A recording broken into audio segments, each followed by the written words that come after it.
Unspoken Issues.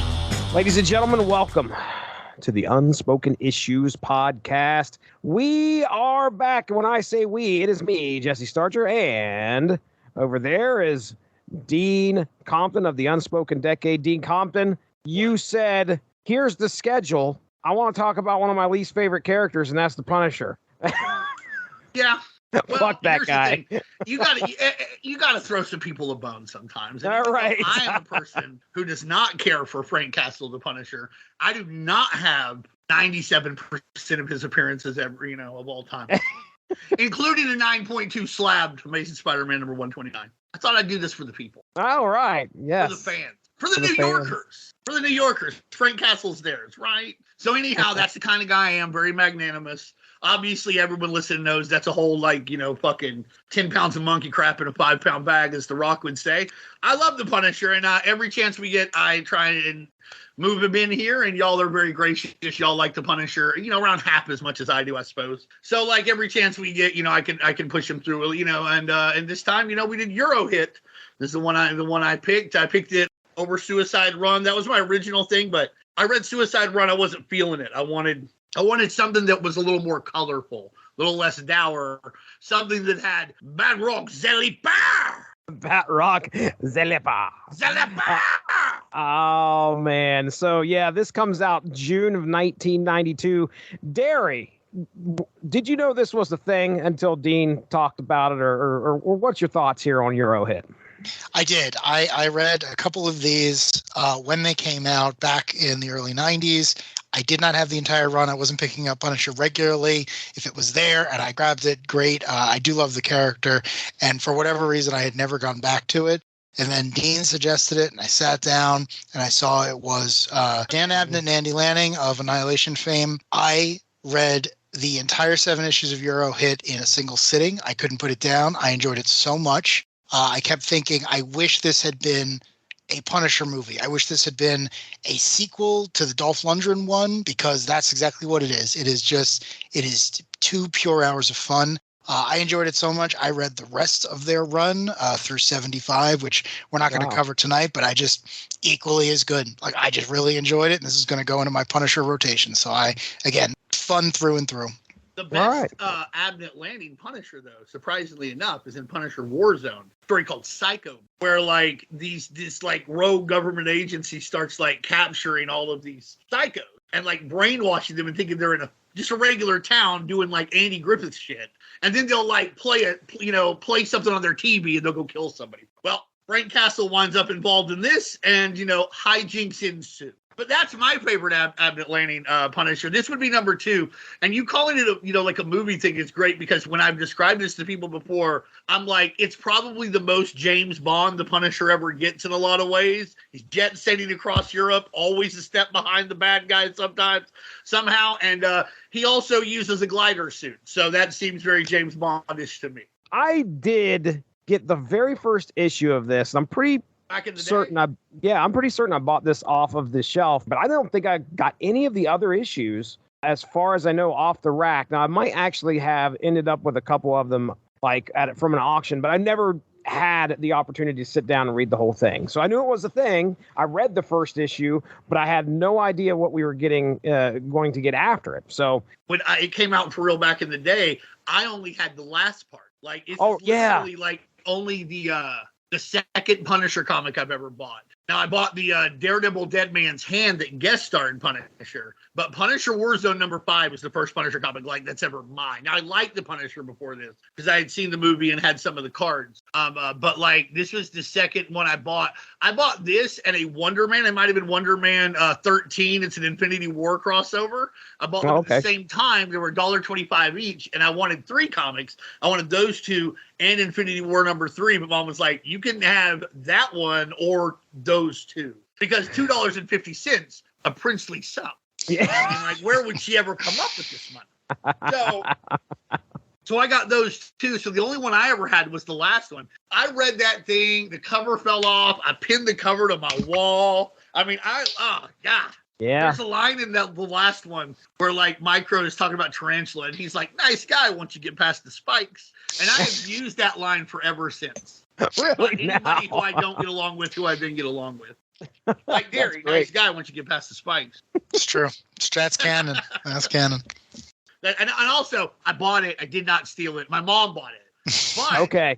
I did steal the Infinity War #3 that she would not buy me. So there was no stopping Dean Compton. He was going to get it. His hands on it. eventually, I did get stopped by Independence County's finest. Oh, man. Yeah, so this started June of 1992. This goes through Punisher issues 64 through 70. Here's the big summary of the whole thing. Frank, the Punisher, is tracking a Kingpin-employed hitman named Snakebite to England, and the Punisher learns of a plot by the Kingpin to kill the heads of European crime syndicates in order to facilitate a unified criminal regime under his control. But Frank is not alone as he makes some friends along the way. Nigel, a young man by the name of Outlaw, who looks up to the Punisher, bringing his own sense of justice across the pond. Morgan Sinclair, who runs afoul of Snakebite and becomes friends with Frank after he saves her. And along with the help of Micro, the four make their way across England, France, Germany, Switzerland, and Spain, trying to put a stop to Kingpin's plan. But in order to do that, they must first deal with various criminal organizations. The agile Batroc, the deadly Rapido, and the venomous Tarantula. It's all here in the Punisher issues 64 through 70 in a story titled Eurohit. So the creative team, Dan Abnett and Andy Lanning, Dougie Braithwaite, on pencils, Al Williamson, inks, Ian Laughlin, colorist, Ken Lopez, letterer, and I will tell you the colorists change. I think on colorists are Christy Shield and Ian Laughlin contributed to this story. Let's just get things out of the way here first. Okay, I already done the summary. Let's talk about characters. We all know the Punisher, but Dean, I'm going to leave it to you to just kind of briefly drop who the Punisher is. So our listeners, if they've never heard of the Punisher and they're tuning into this podcast, who is this guy and what is his motivations? Decorated Marine, slaughtered family, empty inside, quest for vengeance. Very good. Very good. I mean, obviously there's more than that, but that's basically it. Frank Castle's family, a decorated Marine. He came home. They went for a picnic in Central Park. Some bad guys blasted him with the mob. He survived. Since then, he has declared a one-man war on crime, known as the Punisher. And he's got a lot of guns and a lot of knives. And he can ninja kick stuff. He can fly a helicopter. Do it all, baby. And he does it all in Eurohit. So that's basically the Punisher. That's my Grant Morrison take. I hope it worked. I love it. I love it. Going into this Punisher, of course, created by Jerry Conway, Ross Andrew, and John Romita Sr. Just throwing that out there with a little bit of Len Wein. Am I making that up? What do you think? He was editor in chief at the time. I think Stan Lee gave him the name. Oh yeah, right. Assassin. And okay. Punisher, which he had used for a Galactus. Punisher lands in, I think he lands in the London Docklands Airport, 8:48 p.m. August 23rd. So is that of London? Tell us, Darry, does it actually exist? Yeah. It's called London City Airport, but yeah, they got more than one airport, so it's no. Well, that tracks. I mean, it's a city of like 10 million people, right? Yeah, we got 4 within driving distance. So yeah, I'm not saying it's impossible. I was just surprised they had more than one. Right. Big place. Darry's favorite is Newark. Just like that's the number one for him. Likes to fly into Newark. Every single time that I have to go to Newark Airport, it is the worst day I have ever had in my entire life. They're all tied. Very quick story, and we'll get back to this nonsense only because it relates to comics. So I've been married 11 years. The first convention I went to after we got married was Heroes Con down south. I'd never been before. I was super excited to go. Charlotte, thank you. My buddy was coming with me, the guy I used to go to San Diego with years ago. And for whatever reason, he's like, we have to go out of Newark. I was like, why? We cannot get there on public transport. We're going to have to go into New Jersey. It is not good for anyone. We have to go. So I was like, fine. I booked the tickets. I did everything else. Again, quick trip. It's only a couple hours. At the very last minute, it became very obvious that whatever way he thought we were going to get in there wasn't going to happen. So I had to ask my wife, who was not coming on this trip, like immediately after we got married, to drive us from here to Newark, drop us both off, and then come all the way back. And it was just the most miserable. I felt awful. I was like, I'm never doing this again. I promise I will always go out of one of the ones I can get to on the train going forward. But it was the most miserable experience. Thankfully, the convention was fucking awesome. I would go back to Heroes Con in a heartbeat. It's a great show. It's a great city, good barbecue. But oh my God, I nearly killed him getting on that plane. So fuck Newark Airport, I will say that. Yeah, Jesse, if you ever fly into New York City, you fly into LaGuardia. Like, that's the best one. It's the easiest All right, to get Ben. out of. Yeah. It's I'll the remember smallest that. one. Every time I've flown into New York. It's the most north, other than the one by my house, but the one by my house is a tiny region. The one in Westchester? The Westchester Airport is I go out of it just because I can get to it pretty much without taking a highway, but it's very, very small. So Which airport do you think is the Punisher's favorite? Because it fucks with my head that he decided to just like, I'll just take a fucking civilian airline over there. Who'll find me the most wanted vigilante in the Marvel Universe? So which airport of the 4 in New York City do you think Punisher flew out of? I think it's JFK. I think it's JFK because JFK is in Brooklyn, and in my head, the Castigliones are from Brooklyn. So I think he goes home, he walks through his old neighborhood, he takes a yellow cab over to JFK. He gets a slice, he gets a cup of coffee, and then he gets on the thing. And he leaves internationally. I think he's a JFK guy, no questions asked. I also agree with problem. Oh.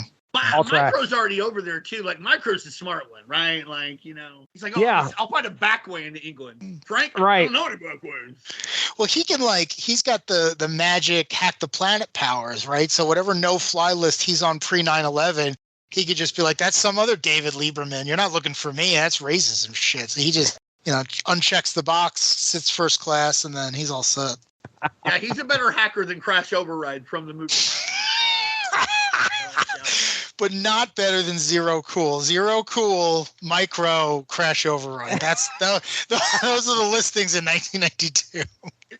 But Crash Override and Zero Cool are the same guy. Are they the same person? They're the same guy. So is it like Superman Red and Superman Blue? What is Angelina Jolie's character's name? I can't remember her name. Oh, I thought she was Crash Override. I'm sorry. Though I do like the idea of doing a Superman Red, Superman Blue sequel to Hackers. I'm taking that idea. Thank you very much. That I actually love Superman Red, Superman Blue because Superman Red is how I write the character. Yeah, so thank you. But yeah, I think it's very funny that he just tried to go in the front door to Europe, especially considering you see him travel other places all the time, and usually he's just there. Guy's been all over the world to fight Saracen in the Middle East and fight the Russian mob in Moscow, and they've never been Frank took Air Russia and had to sneak his way off the fucking plane. He's just there to get places. I really do think there's a narrative reason for that, though. I was going to get into this a little later, but the writers and the artists, so the primary creative team on this book, they're all British. This isn't just Frank's European vacation necessarily. This is 3 creators saying, hey, we want to bring him over here and have this really popular character kind of play in our backyard. So I almost wonder, when Andy Lanning and the other one would go through to have to come to America, did they go? I can't remember his name. I don't know why I can't remember his name. I feel terrible. But do they go through Dockland Airport? Have they been delayed here? And they were like, wow, wouldn't it be great to have Frank Castle kick over the luggage carousel and have to fight Interpol in this place we've been stuck for 3 hours? I almost wonder if that was the reason they had him take public transport instead of, to your point, just being like, oh, I'm in London. I don't want to talk about how I got here because, I'm one of the most wanted people in the world. But no, and I assume that's what it is too. You're going to put, like you said, these guys are, this is their home. They're European, so they're going to put Punisher they go to that lodge and the one thing that is a decidedly European thing. This fucking lodge in the fucking Swiss Alps. Not that we don't have lodges here, but this one was like a vampire shit a house. You know what I mean? It was so European points, parapets, all that shit. I love it. I think you're right. I think it is just purely these are places he can go that are real that would they if you were reading this in England, it would pop a response, just like the George Washington Bridge joke with GW Bridge does for you. Yeah. The other thing I was thinking about, you mentioned Grant Morrison and with respect to All-Star Superman, but when Morrison wrote Batman Incorporated or Batman and Robin, something during the Batman run, there was an entire arc set in London. And in an interview, Morrison kept saying, one of the reasons I wanted to do this is I've been on the book so long, I thought I could do a little bit of a vanity project. And I'm paraphrasing, but it was like Morrison is incredibly familiar with London, being a native of Scotland. And it was like, well, I want to have Batman be in this locale, at least for one arc. I want to do the James Bond thing. I want to have the bat rope swinging around, more noticeable things. I want to see him bouncing off black cabs. So I thought that was another. Hanging on to the hour hand on Big. Exactly. Right? Exactly. Yeah. But it was one of these things where it's like, it's still a Punisher comic. You're still, all the people who were reading it last month are going to read it next month, but you get to put them in a fancy location. And to your point, it definitely has a Bond feel. I wasn't thinking that when I was reading it, but now going back to it, it's like, oh yeah, this has the idea of hopefully no one will recognize me, but of course someone does. And then you get a fight scene in the middle of a crowded area. So, another thing I want to point out about this too is this was bi-weekly, and this was a big deal during this time with Marvel. I don't think you could put out a bi-weekly book now. Like I don't think most artists would handle or want to handle the workload. And I'm not saying that's good or bad. I just think that's more or less how it is, unless they could get far ahead. But like they were cranking this motherfucker out. Like it's 7 parts. Yeah, 7. Yeah. So like you think about that. So this happened in like 3.5 months. Yeah. So in every 2 weeks you go and it would be there. I love the idea. I had a card. One of the first times we went to the comic book store, these old ladies who ran the comic book store is also like a used book. So like, they just kind of did comics too because her kid got it. And like, she gave me a promo card for this, and it's just red, and that's the Punisher skull on the front and black skull. And on the back, it's just like, here's your checklist. Don't miss the bi-weekly Eurohit. Good wow, times, man. Good time. I mean, I treasured that thing forever. I eventually lost it. I kept it in my wallet for a while. Like, what's that about? Like, I don't want to. What if I miss a bi-weekly issue? It's 1994, 2 years after it came out. But so it's just like a little promo card. That sounds pretty cool. I typed in Eurohit promo card. Yep, I see it there. You said it was red card, black skull. Yeah, that's sick, dude. Yeah, I got that the first time I went to the comic book store. And as a poor kid, anything you could get for free was big. And they had this stuff. Y'all know the comic book store shit right there. That like the comic shop news and these little bookmark maybe. Every now and then like a little trinket figure.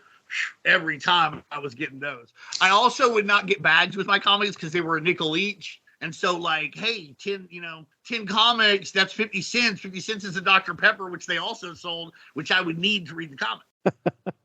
My favorite giveaway from the comic book store is for Original Sin. They did rubber balls of the Watcher's eye. And I have. Do you remember Original Sin, the Jason Aaron cross? I know exactly what you're talking about, but they were giving that out. So it was like a promo. So it was like a rubber ball that you would get out of like the quarter machines. And on the front it had an iris. On the back it said Original Sin from Marvel. And I remember walking in one Wednesday and seeing a box of eyes. The guy who owns the store, his name was Steve, and I'd be like, Steve, is there something you want to tell me? Like, do we have these? He's like, no. It's a promo. It's a promo for this thing. And I look at the back and it has Original Sin. And I threw one in my pocket. I came across it the other day. And I was like, how am I going to explain to my kids that this is related to a comic book? Like, this is related to that thing on all the T-shirts and everything else. It's just, I wouldn't, how I would tell them it's related to a comic book? You'd be like, hey, you're old enough to know. Don't mess up my comic books. I had a kid before y'all. This is what's left of them. I like that. I actually might use that. That's good. So. Let's just jump into parts 1 and 3 here, and we'll kind of talk about some of the characters that are showing up. And you guys, and I got my notes here for parts 1 and 3, but parts 1 and 3 are basically Punisher arrives in England. He gets befriended by Nigel, the guy that goes by the name of Outlaw, a man who, like I said, looks up to Frank, emulates Frank, and is fighting crime, kind of like Frank over in England. Rides around on a motorcycle and has he has a skull, if I remember right, but he's got like on his shirt, but he's got like weapons behind it. It looks like, I don't know if one's like a cricket stick. I don't know. But anyway, there's Casey Jones. That's where I was going. You gotta know Crumpet. That's where I was going. He's chasing after. Well, let me stop with Nigel here. Darry, what do you think of Nigel? We meet Nigel here in these first 3 issues. Give me your thoughts. Nigel's great because, again, in typical movie fashion, Nigel the Outlaw just happens to be at the airport when Frank is walking through and gets attacked by Interpol. And again, all this stuff he couldn't have foreseen or anything like that. Also, because he happens to be going after the same guy Frank is after. Right. Well, this is like a coincidence, like to Durkin. There's like a coincidence inside a coincidence. But again, I'm not knocking it because if this were the opening scene of a film, I would be absolutely about it, because within 30 seconds, Frank is doing the Die Hard thing of walking slowly through an airport, and then instead of getting a bear and getting in a limo, he's getting on a motorcycle that's branded. And he's off into a city that he's never been to before. Well, Micro is like, well, what do I do now? I guess I follow them. Who knows what's going to happen? The thing I love most about Nigel is he's a British version of the Punisher, which is fine. But at the same time, Frank is kind of looking at him like a litmus test. Like, this guy's younger than me. He's got all the energy that I no longer have. And he's building his war, right? He's fighting his war. I'm going to see what he's made of. Like, at no point does he sit him down and be like, Nigel, you shouldn't be doing this. I'm doing this because there's nothing else left. You shouldn't be doing this.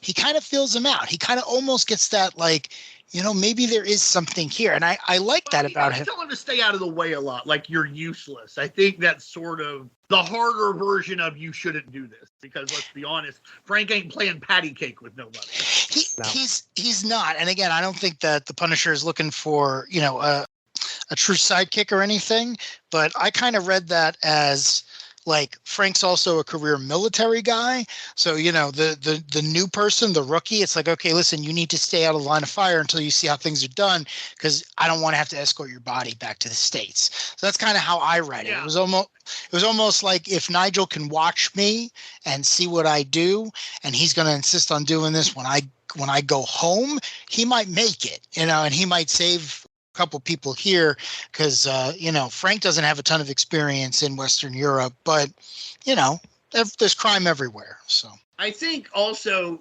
the attitude that Punisher has in regard to Outlaw also ties back to the Mike Baron, Willis Percasio, Kingpin rules, where Frank did take on like three people, Conchita, a high school young man who I can't remember, and a high school teacher, and they like went and were training and everything, and two of them died, and they died terribly, you know what I mean? And so he's not, he's already tried to like, I'll have an army. It didn't work. I mean, granted, 2 people, 3 people, not too much of an army per se, but it is mine. Like you're saying, he was getting that militaristic thing going again. And now I think every time he meets somebody who does what he does or wants to do something similar, like you're saying, he doesn't want them to die, because everybody else who's ever gotten involved in this war with him, they've died either because like the bad guys killed them, or because Frank killed them, because it turned out they were the fucking bad guy. Right. Outlaw's a great character. Another thing I really like about Outlaw is he is decidedly British, and he is young, and he is black. And I really appreciate that they put a British black guy into this comic, because I think that the black perspective in Britain, it's not entirely dissimilar from the one here, but it is different. And you can tell that he doesn't use like what we would consider to be like African American slang. He talks like a British guy. He likes soccer. You know what I mean? So I just think this is a really cool. He's already a well-rounded character and a diverse character in a book that honestly really could use some diversity, because most of the minorities that show up in Punisher comics get shot. And I mean, and we can have a commentary about that, in and of itself, because it does send a bad message, and it's not great, obviously. And there should be more of this. And this was a way to get some color, some BIPOC into the Punisher's world, which can be difficult. Obviously, Micro is Jewish, but that's really the most diverse that that world gets for the most part. Lynn Michaels is a lady. I couldn't believe, after reading this, that there wasn't an Outlaw miniseries the next month. Like, That's what I was thinking. Yeah, considering the time. I can't believe that they didn't use him in the Marvel UK stuff. Yeah, but I feel like at the period of time we're talking about. Oh no, I was gonna say they were winding down, but no, this would have been like the Motor Mouth, Kill Power days. Yeah, no, you're right. So much as they fall off a goddamn cliff. Well, really, yeah, I mean that's. Yeah, they don't have a graceful landing, but they yeah, used the Punisher some, and I just think that this would have been a natural way to get the Punisher back or a character. And Abnett and Lanning wrote several of the Marvel UK books. And they did, yeah. Why they didn't utilize Outlaw some, because he would have fitted naturally, like with Motor Mouth. I mean, obviously they both curse a lot. He would have done very well with Death's Head, you know, and even Dark Angel. I also think there was probably room for him there as well. Yeah, so all 5 of the Marvel UK fans listening, you're welcome. One day we have to do something with Marvel UK, because there's something there. I won't call it greatness, but there's something there. There's something that dies on the vine. So I will say I with each passing year I have a little bit more appreciation for Marvel UK. But I agree. Looking back, I cannot believe that there wasn't a 4-issue Outlaw miniseries with this character saying spinning out of Eurohit, Marvel UK, you know, and just foil cover. Exactly. $4.99 foil cover, and then he shows up in a couple of things, and for some reason they shove Wolverine in issue 4, and then he goes on to be one of the Knights of Pendragon. I'm just saying, like, it seems like a no-brainer. That I was thinking, I forgot about them, but I was in the back of my head. He could have been one of the Knights of Pendragon, like Union Jack.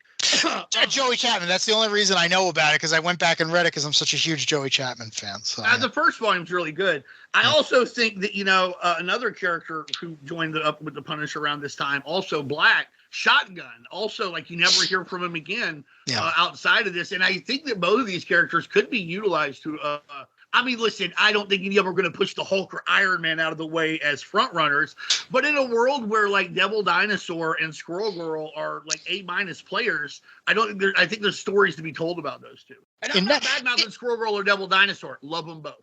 In 1992, it probably would have been easier to sell in a black British Punisher spin-off title than it would have been a new Iron Man book. I'm just putting that out there, considering how popular the Punisher was at this period of time, and Iron Man was just about to go into the show and everything else, and then immediately drop off into Teen Tony territory.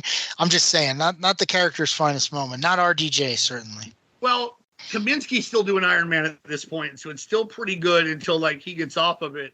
As far as the second Iron Man title, it depends on whether you consider War Machine one or not. War Machine sold pretty well. I know it's not about Iron Man, but it is decidedly an Iron Man spinoff. Yeah, true. That's a good point. So the other person that he runs into, Snakebite ends up taking a. Let's talk about Snakebite first, because this is a hired hitman. First time I'd read this, and I can't even remember that this being the main character, or I should say the main motivation for Frank reading the first issue when I did way back then. So Snakebite came into my mind and left my mind. So he never does anything else in the Punisher world. Like, he's not like Jigsaw or Saracen, or Barracuda, somebody who Frank, doesn't kill for whatever reason.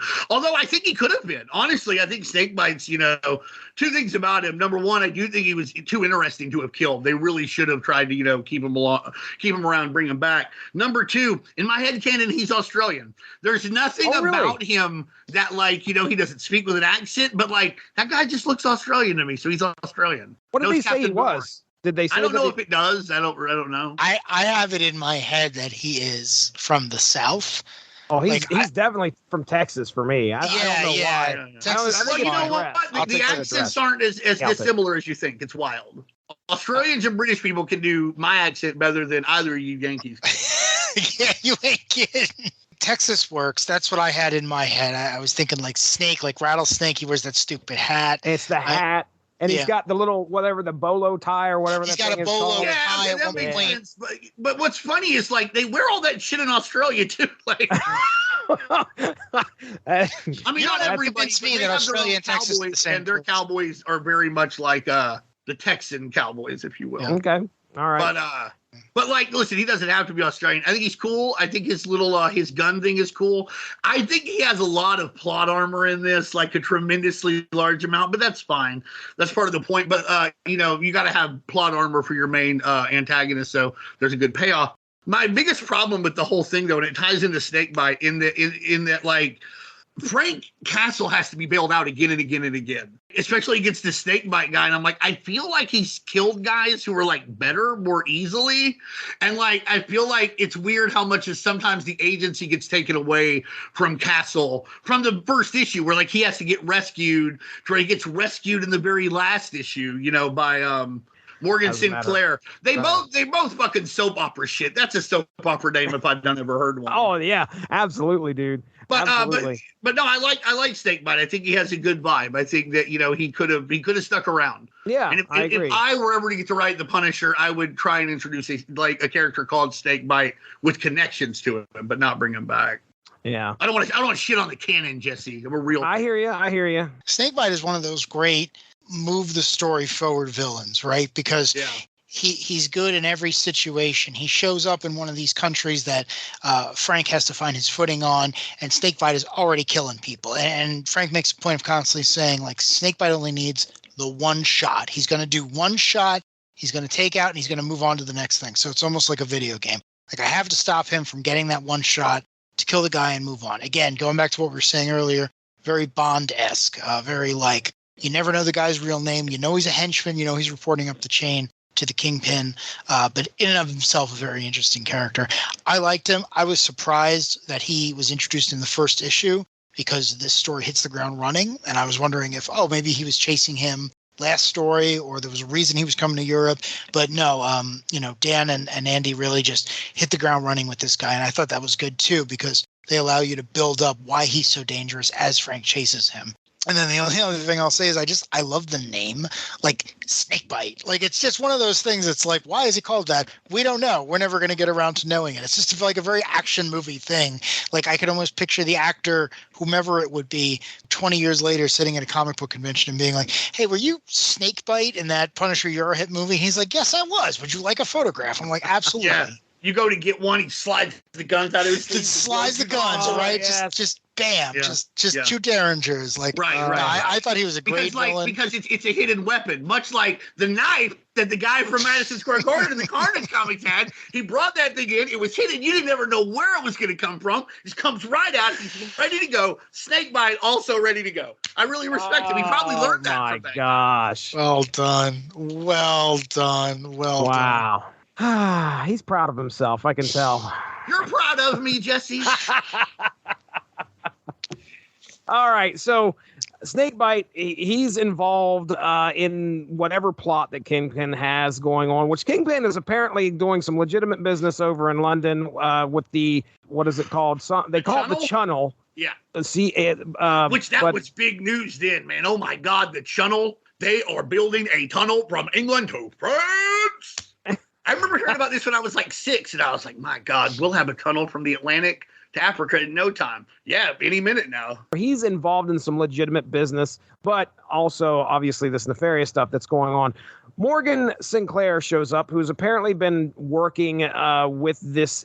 She's involved in this deal, working for the Kingpin in regards to the legitimate. She ain't no criminal. Yes, that's correct. About that. She shows up at the Channel, beginning of the Channel or whatever they're doing here, and runs into Snakebite. Snakebite takes her as a hostage. I mean, Dean, you got anything to say? She murders her friend, who's with her. I think the most important thing she has is she's apparently connected as fuck. Apparently, despite being on the up and up herself, everyone she has ever met in her childhood, thanks to, through her and her father, is apparently in the European mob. So I really, so that's one of the things that's pretty cool as it goes along. Like, her dad's one of the people who's getting hit. So she keeps trying to get to her family members to warn them, usually a step and a half behind Snakebite. She's not a damsel in distress, though, because like you said, she's very strong. She holds off Batroc several times. She shoots Batroc. She's not scared of Snakebite.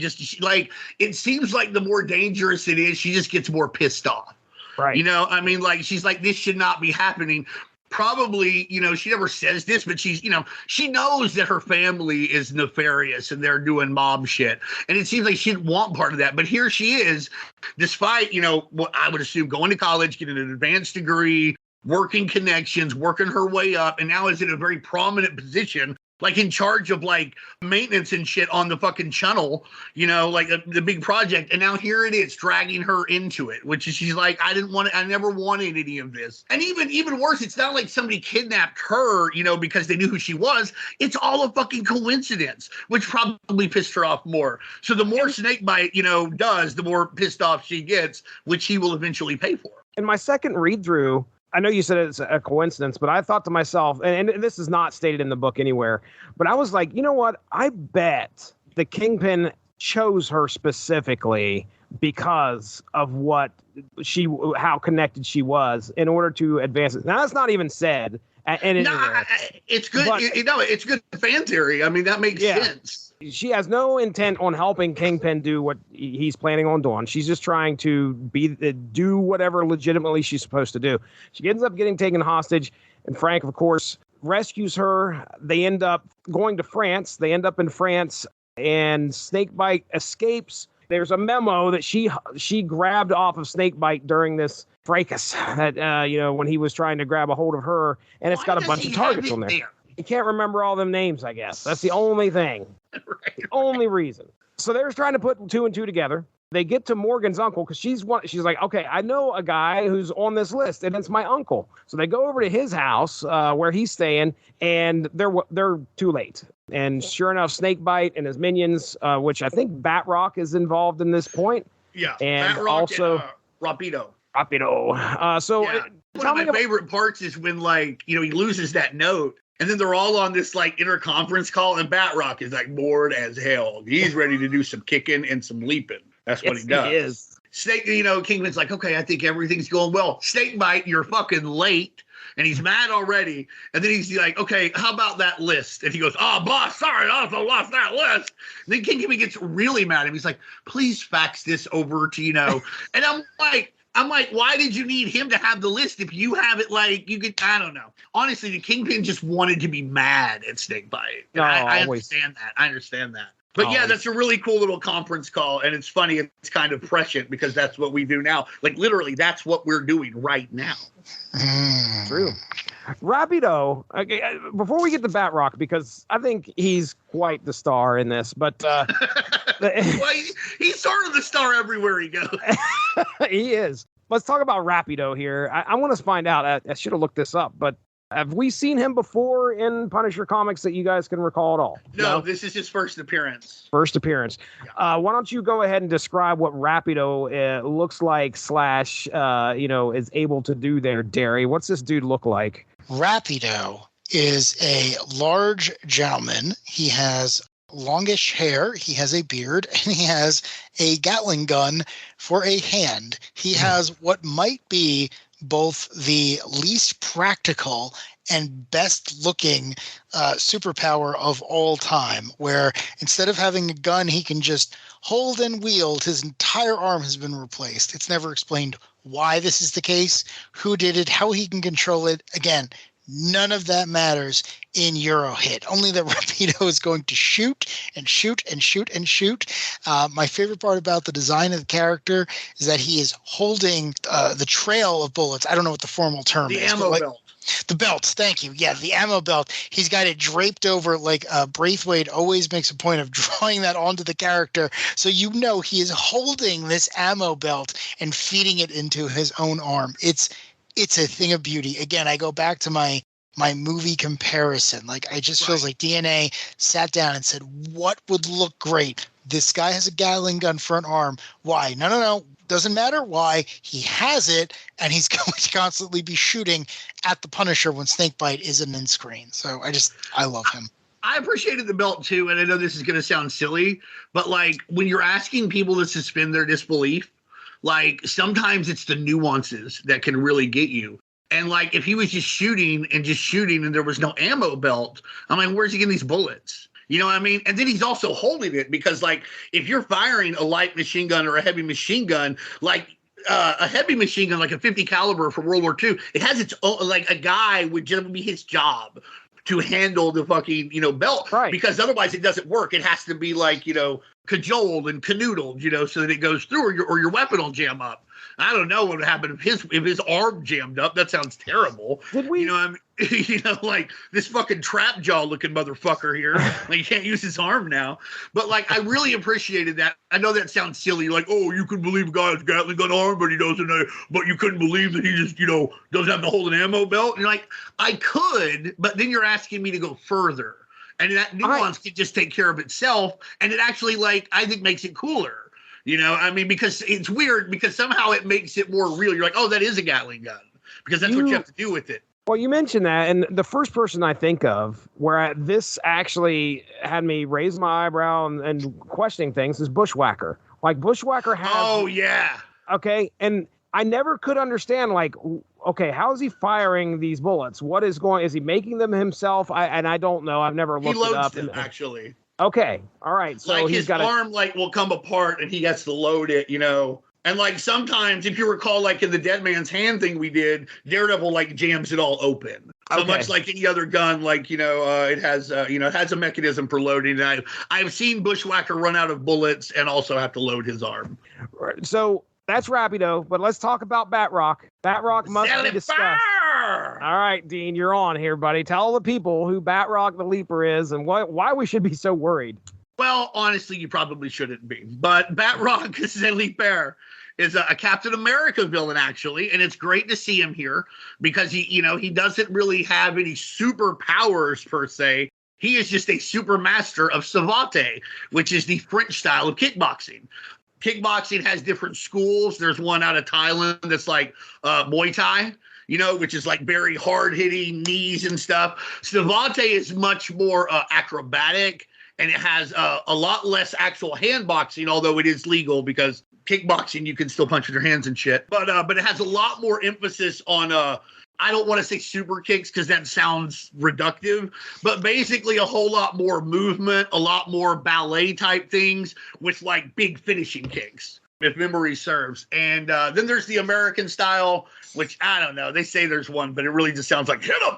When I read about it, but savate is like one of the oldest combat styles in like the world, and so it's very very cool that he does that. And he's a mercenary who he's really not that bad of a guy, to be honest. Like, there are different times where like him and Captain America team up. He has a very peculiar sense of honor. Like when Captain America is dying in a fighting chance, like he shows up and like has a drink with him, and he's like, Captain America's like, I don't have the strength to fight you, Batroc. But he's like, no, mon ami, I am his. You are my greatest enemy. I want to celebrate. You know what I mean? And he really means it. Like, he looks like that's how he looks forward. He's constantly testing himself. Captain America is the ultimate test in his mind, but he makes money, doing other things. This time he made money working for the Kingpin.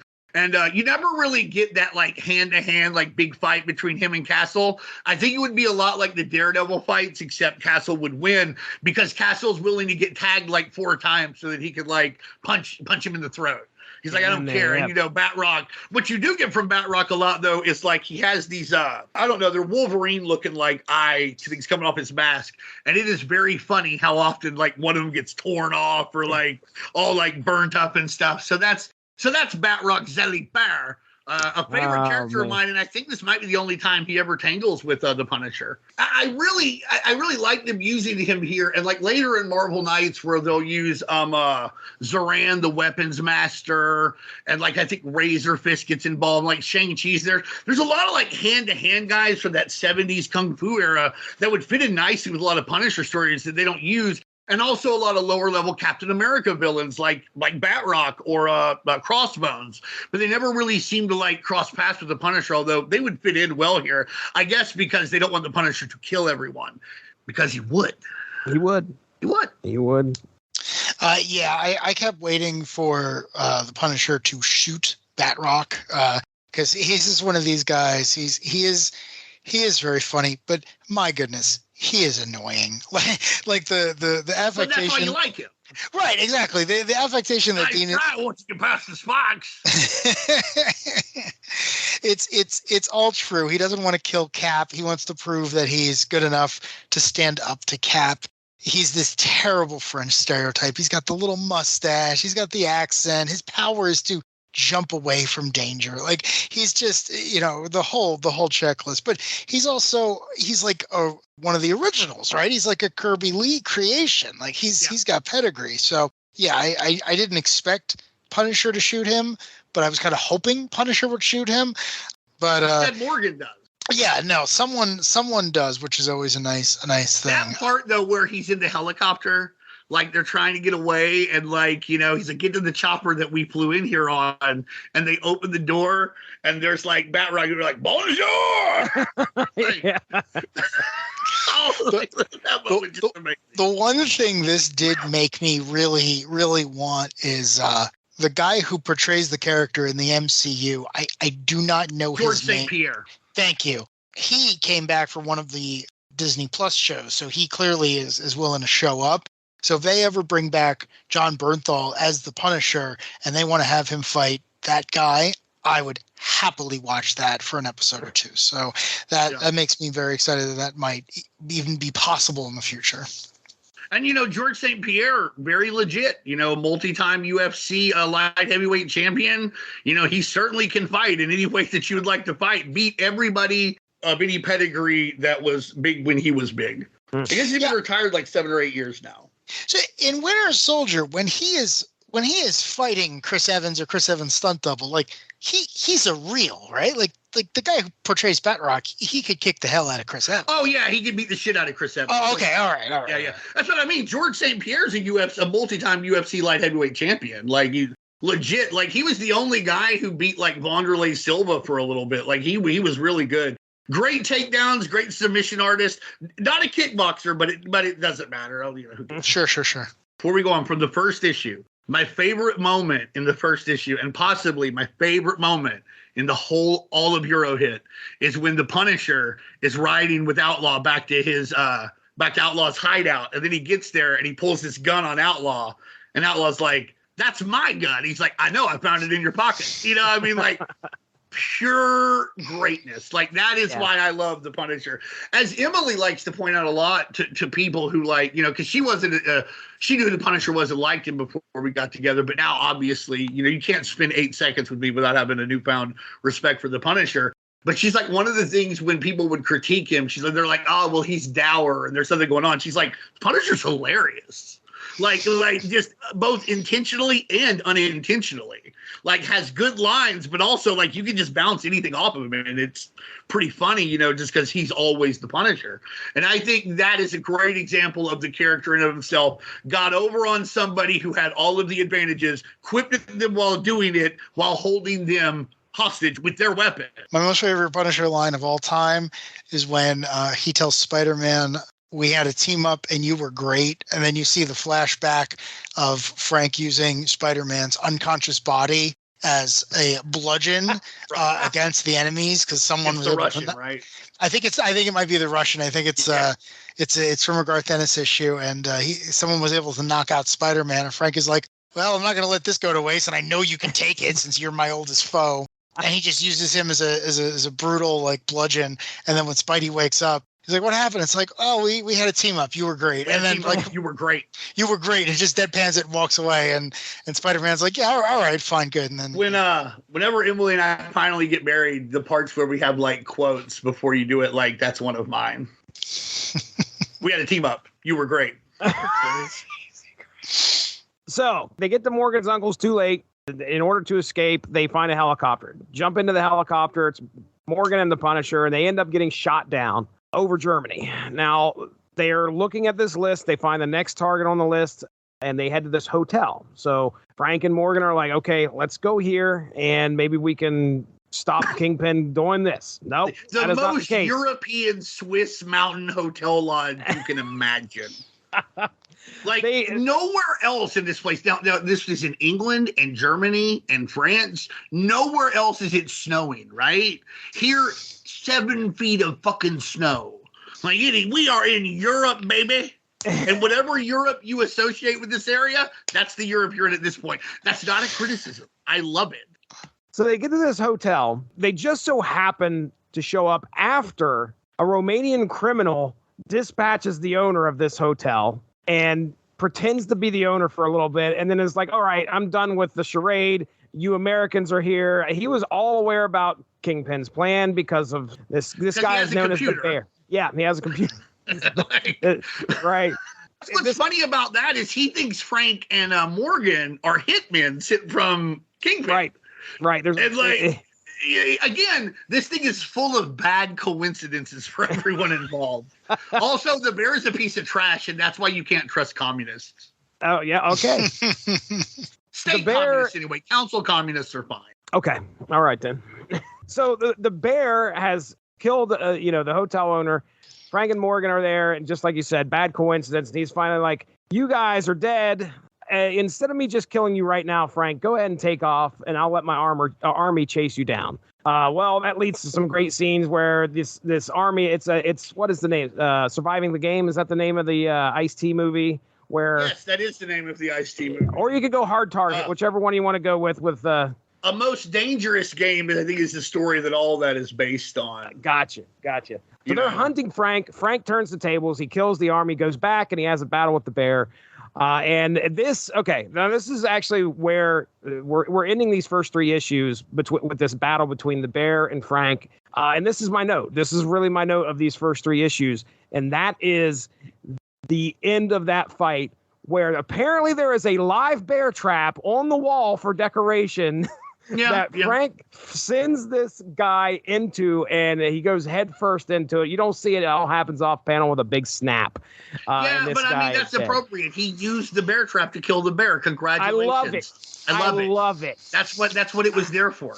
If the Weasley-ass puny fucking like innkeepers had just thought of that when the bear first showed up and they didn't want him there, they had the means to kill him the whole time. It's a bear trap. Dude, the bear is like, okay, so he shows up 37 feet tall. This guy's huge. He grabs a guy and kills him by tossing him into a fireplace. Legit, it's like, I had to throw something on a fire. It's getting chilly in here or some shit like that. Threw this guy on the fireplace, killed him, took the other guy by the throat, hung him out the window, and then dropped him. Pretty big dude. And I thought he was a cool villain for 1 issue. And Frank mixes it up with him, and of course kills him. Don't worry, he'll kill some more Eastern European ex-communists very soon. Parts 1 Plenty more 3. Where that one came from. I think it's really funny when they're first at Outlaw's place. First off, when Micro puts on what appears to be a Nickelodeon Guts costume in order to storm the fucking Outlaws' fortress. So because that's where Frank wondered what the hell he was wearing. It looks like that, right? Like he's got the helmet and everything. Right, dude. I also like how I love Outlaw. And one of the things is like he keeps trying to tell them he's useful, and they're old and dumb. So they keep like pushing him off, and they're like, Clippers, what could this be? Maybe it's a hairdresser. He's like, it is a company, and I know because I'm from here. He's trying to be useful, and he is. And they're just like, dismissive of him. And he's like, no, guys, listen. It's like Darry talked about, like, I don't think the Punisher wants him to necessarily get involved because he doesn't want something bad to happen, like I said. But at the same time, it's one of the things that's very interesting about Frank. I like that about him, but also I'm like, wow, fucking pious, hypocritical much, Mr. Castle. I also, and when they do finally go on a mission, Outlaw is, he doesn't quite think it. He gets shot in the Kevlar and taken out for a little bit. Punisher, one of the weird things about this issue too, is he does a lot of assuming. He just assumes these British gangsters won't have guns, but they do. I know that like there aren't many guns in Great Britain, particularly in comparison to here. But like there are some, and the people who have them are going to be the people illegally loading stolen goods onto a big truck in the middle of the night. You should know this, Frank. But all in all, the first 3 issues set up things nicely. You already feel in the whirlbang tornado feel of the of how Eurohit's going to be. You've seen all of the major players, I think, except Tarantula by this point. Again, it feels. I keep going back to this. It feels like a James Bond movie with more action. I don't know. I don't know if there's like a spy series that's like James Bond, but more people get kicked and shot. I'm not a big James Bond fan, but what I remember of it, this is kind of how it would feel. I think my favorite moment is the part with Outlaw. That's just so good. And let's just also say that all through this, whenever the Kingpin shows up, they do a great job of displaying the gravitas that Wilson Fisk has, both legitimately and illegitimately. Like everybody respects him. He is a big deal. He is on the news. when henchmen talk about him, they don't badmouth him too much. I don't remember if it's in the first 3 issues. It might be in the next 3. But at one point, Batroc calls Morgan a bitch in French. I looked it up. Oh, really? Yeah. Oh, wow. I did not know that.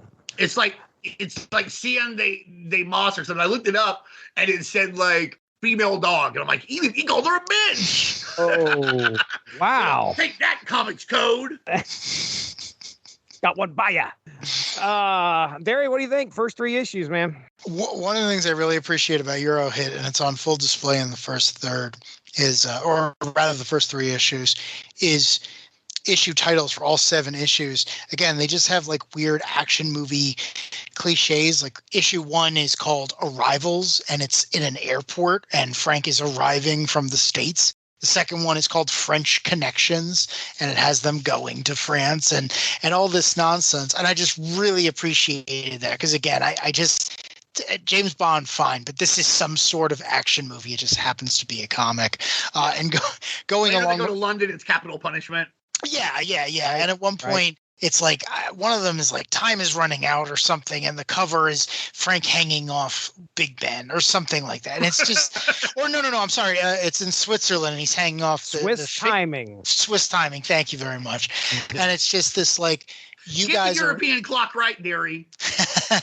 Yeah, they're clearly enjoying themselves, and whether that's just because they're British by birth or they really wanted to do this or what have you, they're having fun. Like, and that really comes through here, and it made this even better to read because not only is it a good action story, a good Punisher story, it's just every once in a while it gets a good chuckle out of me.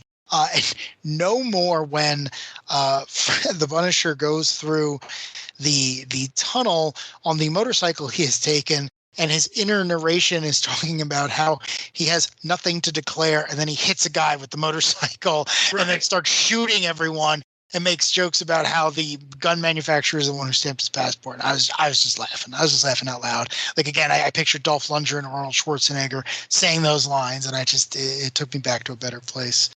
The last thing I wanted to say, and Dean hit on this already, is the presentation of the Kingpin, where it's just, normally when he shows up, he's a gangster and all this other stuff. Here in this storyline, Wilson Fisk is the guy in charge of opening up the tunnel, which is a real world thing that was being worked on at the time. I mean, this entire story takes place about a year before, the European Union would be really formalized. But like, this is kind of a rip from the headlines thing. I love the idea that Wilson Fisk is head of the conglomerate. He's the public face. He's going to get all this stuff together. He stands to make pretty much unlimited money. But that's not enough for him because he is also the supervillain, the Kingpin. He has decided, I'm also going to take over and unify European crime. And it's just one of those things where only in superhero comics, like that's such a Lex Luthor thing where like, I already control all of the Fortune 100 companies, but I also want to control Intergang just so I can say that. Just so I can. Well, yeah. Kingpin's point, like, listen, he's got this legitimate European stuff, the tunnel, probably some other holdings. He's going to be spending a lot more time there. Needs a hobby. Yeah. Needs something to do while he's there. What if I ran the crime gangs? Yeah. What if I did that? Oh, well, that's good. Also, I'll buy Manchester United. I really liked it because, and this isn't made super apparent in the text itself, but it kind of adds another dimension to the Kingpin. Like I know Jesse at least has seen all of The Wire. And in that it's always like, well, why do these Kingpins always fail? And it's because they get hung up on one thing or the other, where it's like, it's got to be about this certain aspect of their lives. And you see that with Wilson Fisk. Like, I almost wanted someone to sit him down and be like, sir, why are we bothering with the criminals and the guns and everything else? Like, why are we doing this? And for him to say, well, like, because I have to, because I need to, that's my thing. I am the Kingpin. And for him to be unable to let that go. Again, that's not in the text, but that's kind of how I read it. Because again, it's just like you're about to win the lottery, dude. And you don't have to tussle with the Daredevil until next month. Each issue opens with a little editor footnote that says this takes place before Daredevil 300, which I believe would close out the Kingpin saga for that particular era. Yeah, it's the downfall of the Kingpin. That's the one where Daredevil gets Hydra to go after him and the FBI, and like he's also kicking him. Watch out. So I thought that was great. I thought good use of existing villains, funny, memorable scenes. Again, I'm a huge Braithwaite fan from Universe X, Paradise X, Justice. Like, I think he's a great artist. I did not realize he did this until I started reading it, so that was a pleasant surprise. And he knocks it out of the park with, page usage, splash pages, design work. Like, this is a dream to read even 30 years later. Okay, the thing for me about Kingpin and his so-called legitimate businesses, though, is obviously sometimes they result in something tangible, e.g. the channel, but mostly they're like other mob businesses. They're fronts. They don't really exist, and the money that is in them is money that he's getting from his illegitimate businesses. So I think, to me, like in my head canon, he has to keep them going because he doesn't really make any money any other way. You're not wrong, and for the purposes of the story, I wouldn't fight you on that. But there's also I know you wouldn't. Look at how strong I am.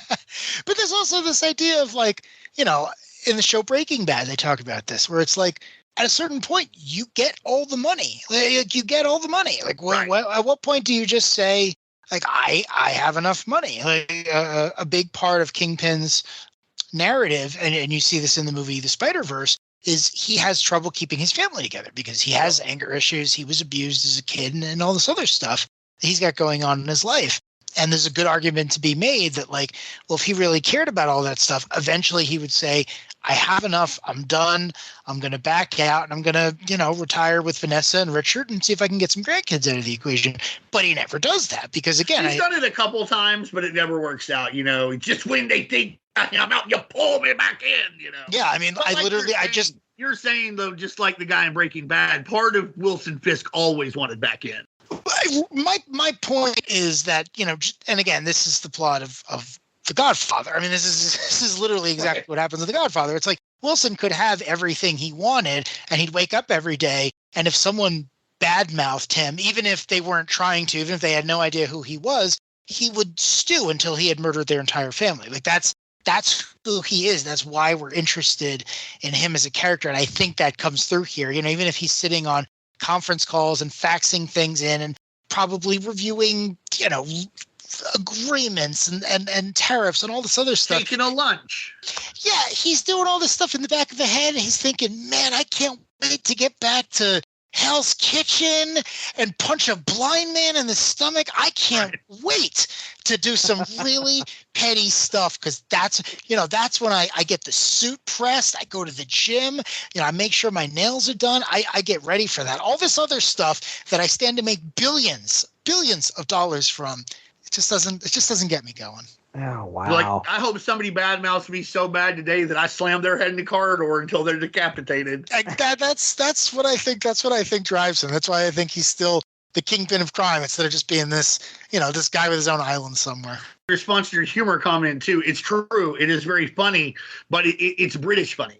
And that's really neat to read in a Punisher comic. And it's not like you don't get the humor, but it's just slightly askew. The puns are crisper. Like, anything can be funny. Like when later on Outlaw is trying to talk to Micro. Hey, tell Frank I'm doing good. Tell him my shoulder's better. Tell him my shoulder hurts still a little bit, but it's all right. Right. It's a little stiff. Right. Like, even that is in a way that like it just seems a little British. Right. One last thing that I wanted to mention. Every issue has a pinup in the back that isn't necessarily connected with the story you read, but it's fine. I definitely would have pulled these out and hung them on my wall. For part 2 of Eurohit, the pinup in the back is a thing of beauty. It is the Punisher on a snowmobile going through what appears to be a ski resort shooting people, but the snowmobile is branded in the Punisher skull with the black and the white. And I got a kick out of that, both because I could see him telling Micro, hey, I need this. I can't tell you why I need this, but I absolutely need this. And then going back to the Bond analogy, on Her Majesty's Secret Service is set in a ski resort. And I absolutely could see Punisher being like, I'm going to go skiing, but mostly to kill bad guys. Oh, yeah. My favorite pinup was the one from the first part, Punisher and Typhoid Mary, which is, as far as I know, they've never crossed paths. But, wow, that's going to be interesting. All right. Well, hey, it's parts 4 and 5. Frank and Morgan make their way to Geneva, Switzerland. He breaks up an assassination attempt by a Snakebite on the Swiss and Italian cartels, leading to a car chase and another fight with Batroc.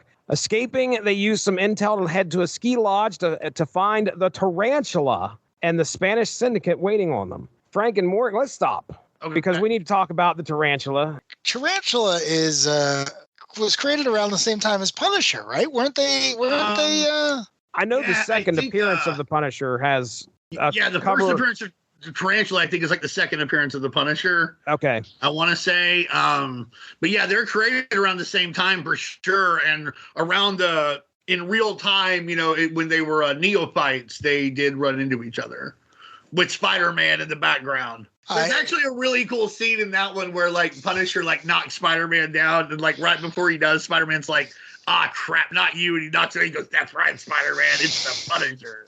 He's got like a submachine gun pointed at him. But yeah, Tarantula and Punisher were intertwined then, and then I think this is the next time they talk. I don't even know if it's the same Tarantula, because I know at some point he gets replaced by someone. That's right. It might not be the same Tarantula. I forgot about that. Yeah, but I love Tarantula. Does the Wisp kill him or something?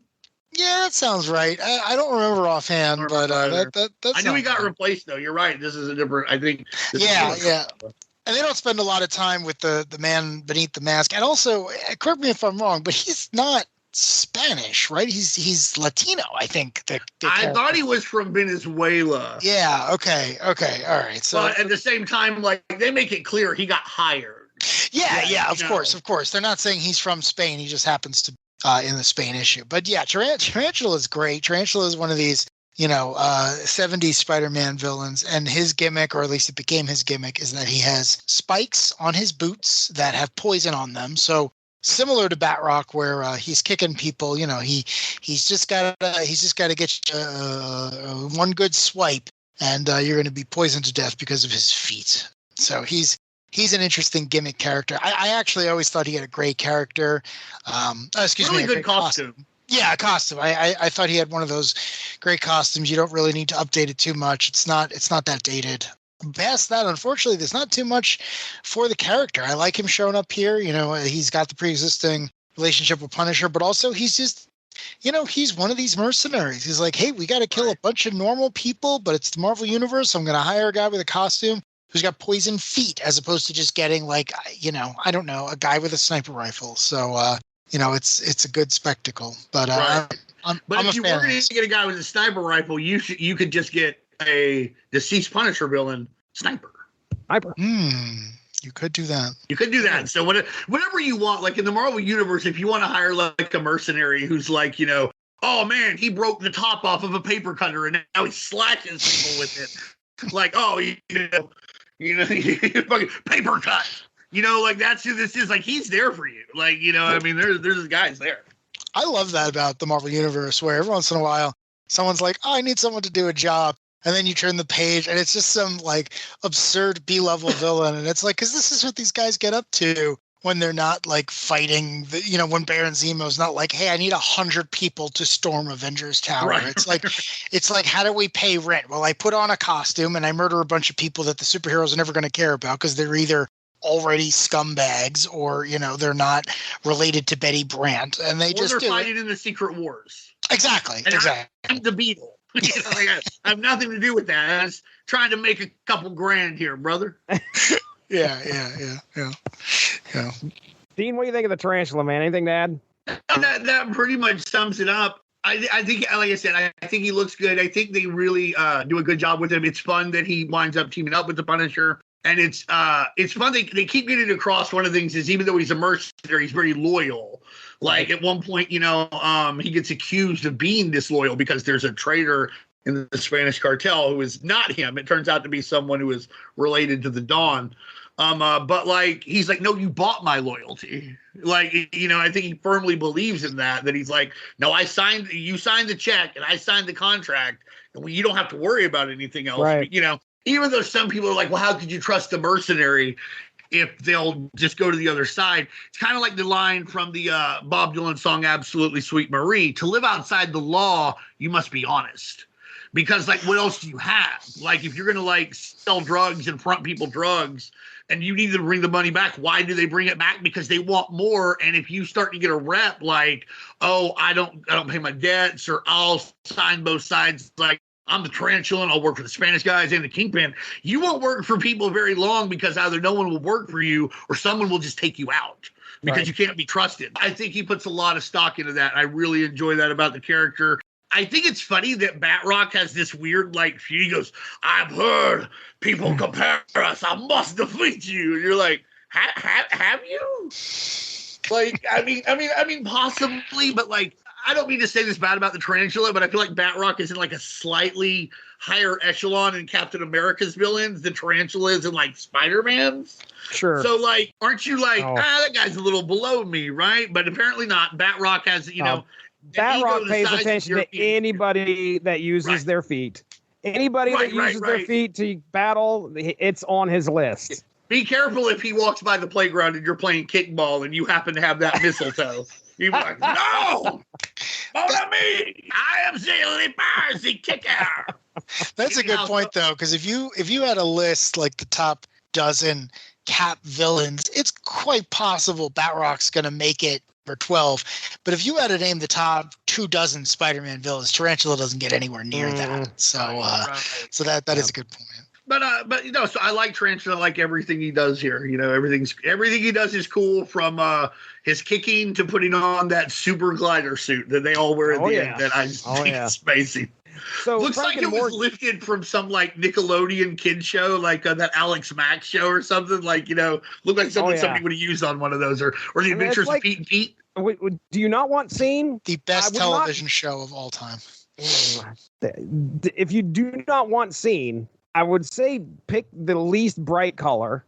I mean, what were they hoping to blend in with? It certainly wasn't, I mean, anything in the city. I guess a cloud, because they were like the only thing I could think of. Completely bright white. Make sure it's the puppy clouds, too. None of those storm ones.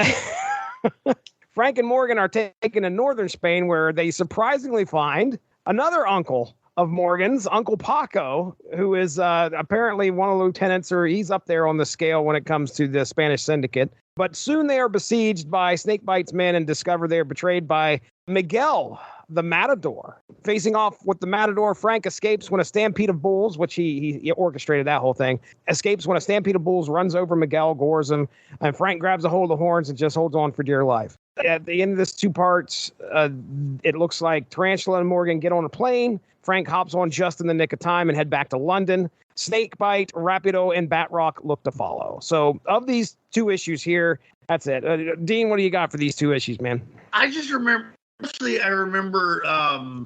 the scene where like Batroc and the Punisher are fighting during the car chase after the Italian mob, after they tried to take out the Swiss and the Italian mob at the same time. And like Batroc is just, you know, basically toying with the Punisher, but somehow like, because the Punisher grabs onto the windshield, like they stops the car, he grabs onto the windshield, Batroc like flies out of it, just silly. And then Snakebite is just bad mouthing Batroc, like up one side and down the other, you know, not treating Bear with the respect he deserves. This is a man who has kicked Captain America. So like at one point, like, you know, Snakebite and his co-pilot, you know, in the helicopter, they get it crashes and they're hanging upside down. He's like, zero in my position to get us down. And Batroc's like, oh, I will. You half-wit.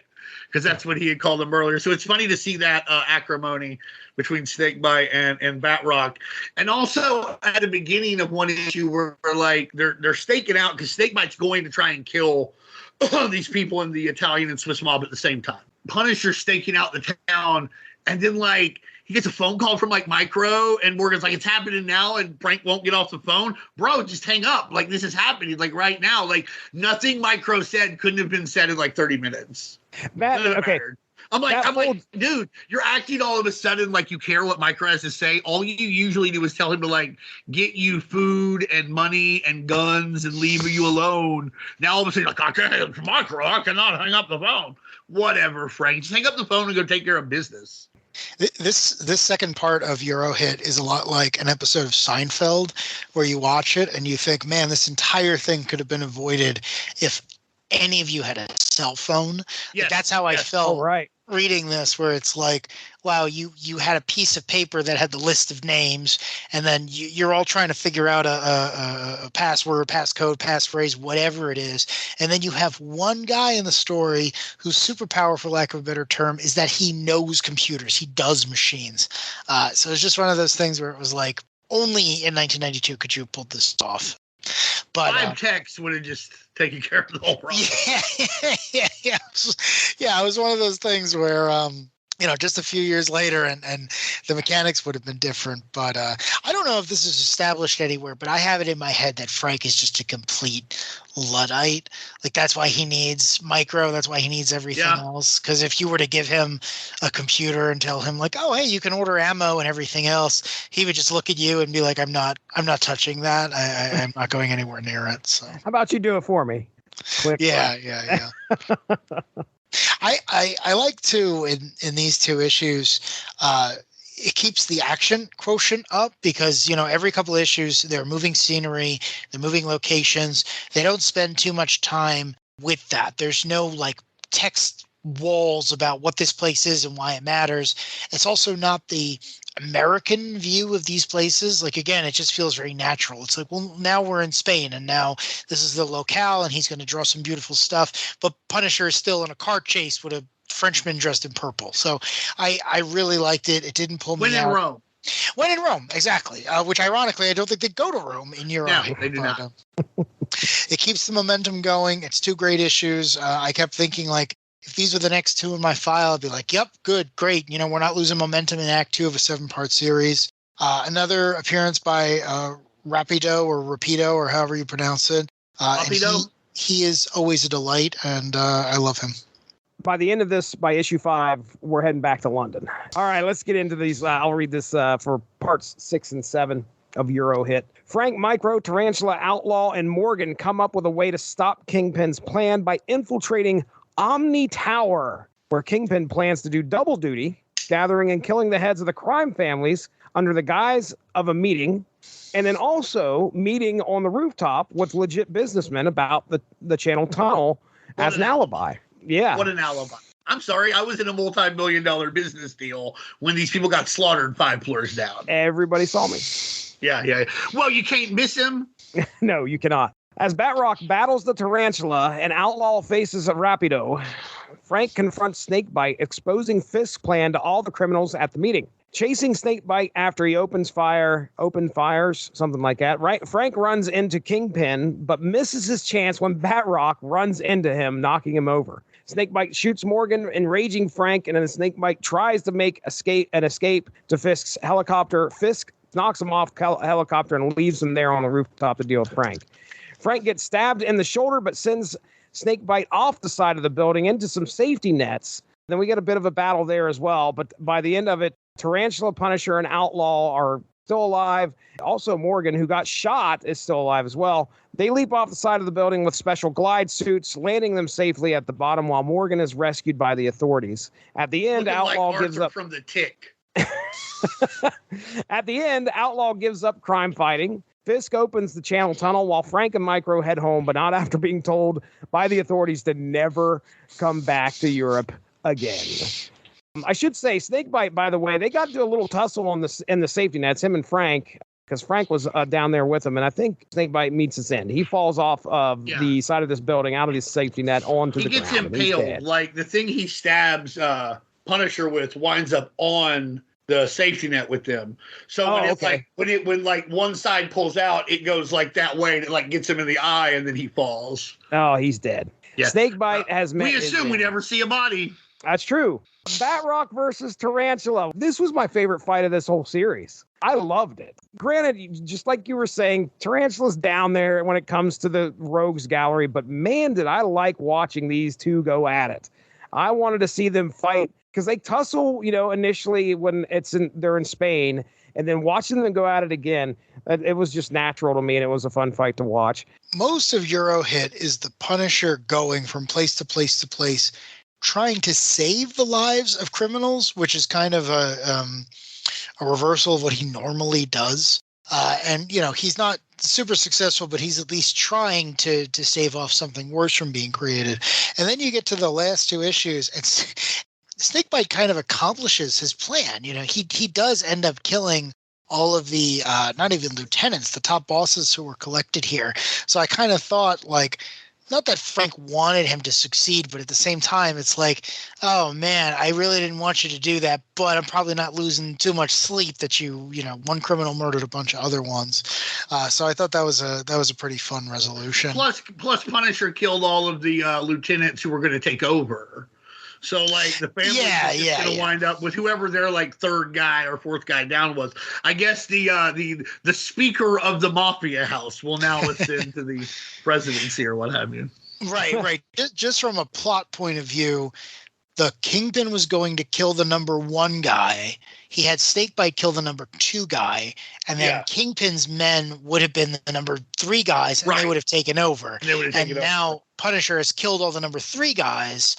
And then, whoever survived for number 2 or number 4 are taking over, and they're going to be kind of in disarray, even though, you know, Europe's about to be united in a completely different way. So, that all makes sense. Again, I didn't think there was anything unresolved. It was just one of those funny things where I was like, oh, good, someone got to kill the bad guys anyway.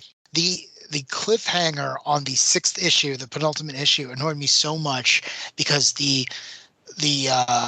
elevator door open and the Kingpin is standing there and he just says Punisher, and part of me is like, oh come, he's not going to shoot him, he can't shoot a villain that belongs to some other guy, it's not. It was so annoying because part of me had this, the movie Inglourious Bastards, or spoilers, but at the end the characters murder Adolf Hitler and all of his little buddies, and I just kind of wanted that here. I just wanted the Punisher to just kill the Kingpin and then get to the end and just be like, oh man, what do I do now? Like, just have someone have to explain why he's not going to be in the next issue of Daredevil or whatever. But obviously that wasn't going to happen. But I thought that was great. And again, I just kept imagining like a movie scene of the two leads finally meeting after 90 minutes of them never actually getting together. You get that feeling in that scene in Secret Wars though, where like the Kingpin and his friends have all gotten together to like watch the end of the world because like they can't do anything about it. And Punisher shows up and he's like, they say you can't take it with you, which makes the question, what am I going to do with all these bullets? And then he blows them away before the world ends. Secret Wars 2015 for me, that it starts on a really high note with the scene you just described. And we're talking about the Jonathan Hickman series for anyone who doesn't know. But it starts on a really high note with what you're talking about, and then the 616 versus the Ultiverse, and then the rest is just complete rambling nonsense. But it starts on this really, really high note. So I'm with you 100%. And in my headcanon, for sure, I don't know when, and you don't know when, and nobody knows the day, but one day the Punisher's just going to kill the Fat Man.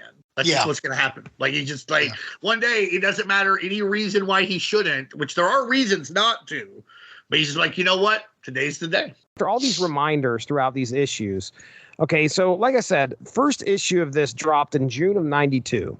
Yeah. Our final issue, we are getting September. It says late September on the inside, late September of 92. So we keep getting reminded about, hey, folks, this happened before Daredevil 300. Daredevil 300, according to what I'm seeing here, dropped January of 92. Yeah.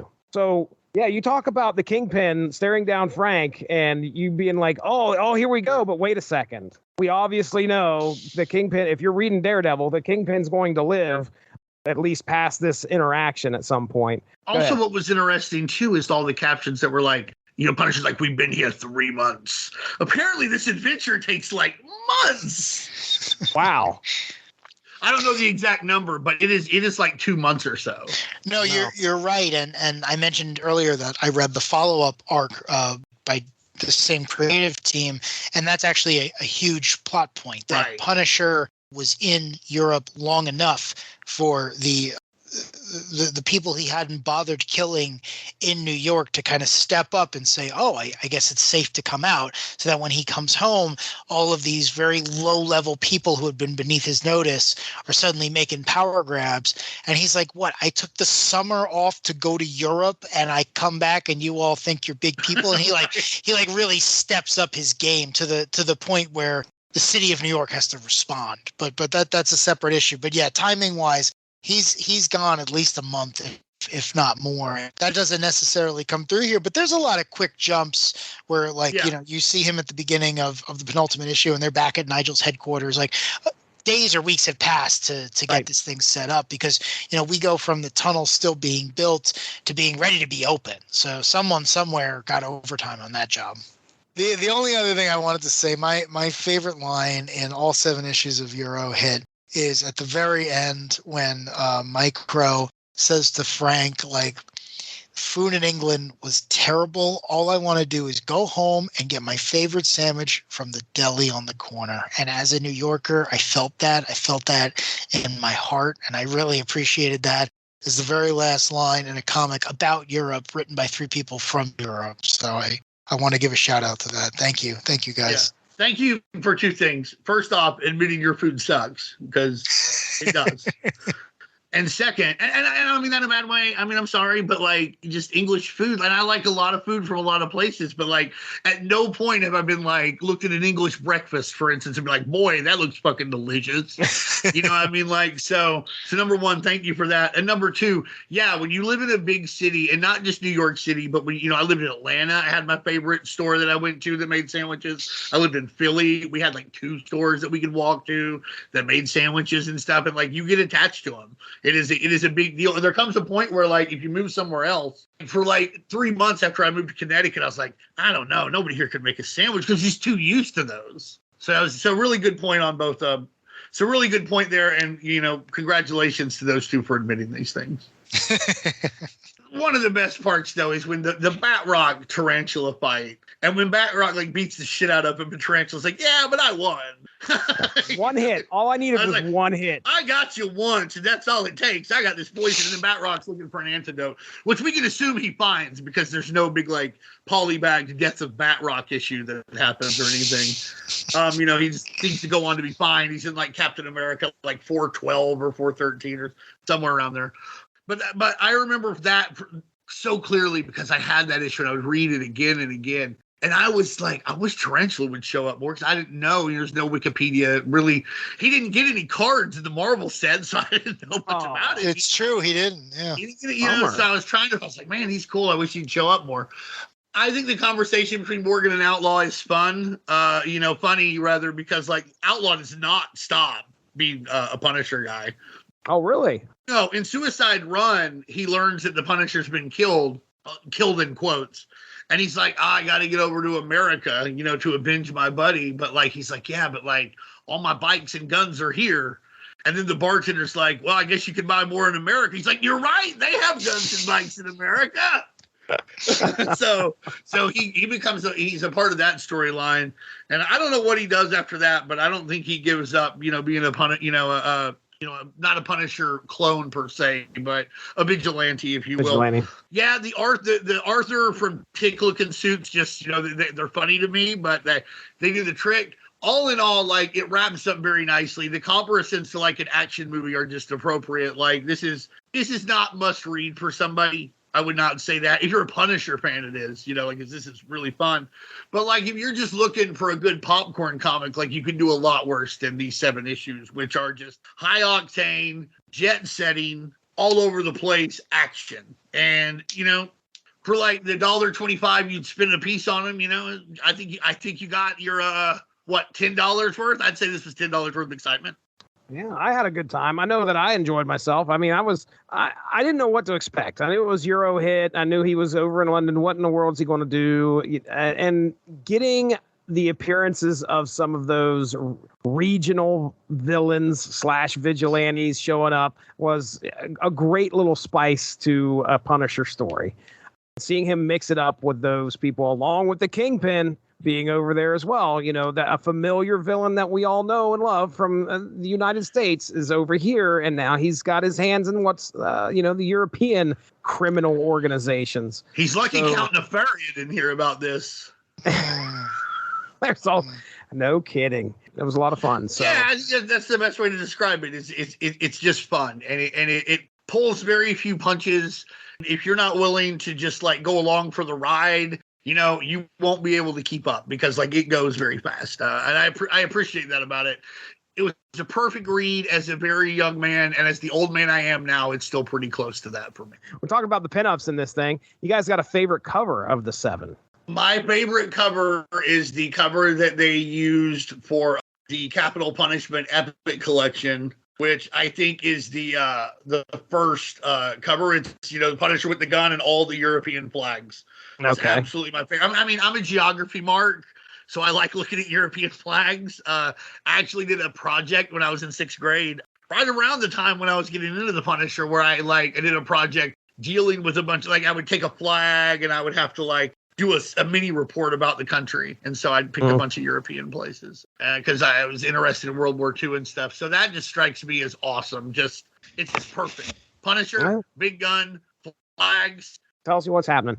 I'm going with Rapido and his holding up the Punisher T-shirt with all the holes in it. That's a really good one. Yeah, I'm going to go with that one. Another guy who will be in Suicide Run. Really? Okay. And there's also Eurohit Part 2, which is a Punisher annual that he is in. I have to give it to issue 67, Punisher punching the guy through the face of the clock, where the text below says "Time's up." I'm a sucker for that. I need that in my life. I love that. I got a kick out of it when I saw it, and again, just good popcorn comics. I don't have a bad thing to say about it. All right, guys, we did it. Punisher Eurohit 7-part series is in the books. Let's go ahead. We'll get into plugs. It's been a fun time. Dean Compton, Unspoken Decade.